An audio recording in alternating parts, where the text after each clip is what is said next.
ভাইরে, শুধু ইফতার আর সাহরি খাওয়ার নাম রোজা না। ইফতার করা আর সাহরি করার নাম কি না? রোজা না।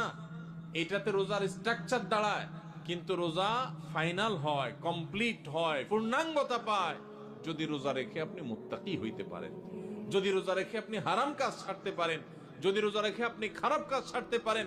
নবী করিম সাল্লাল্লাহু আলাইহি ওয়াসাল্লামের সেই হাদিসের দিকে তাকান, তিনি কি বলেছেন?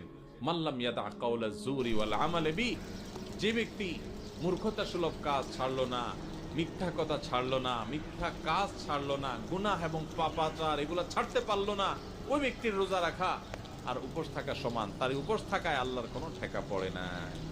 অতএব এই বছরের রমজানে আমরা আসেন আগে থেকে পরিকল্পনা করি, ভাইরা আমার, আল্লাহকে সাক্ষী রেখে আল্লাহর সাথে কথা দেই, আল্লাহ এত বছর রোজা রাখছি, তোমার রোজার মর্ম বুঝি নাই, এই বছর আমি রোজার মর্মটা একটু বুঝে রোজাটা সঠিকভাবে রাখবো। চেষ্টা করা যাবে না ইনশাআল্লাহ?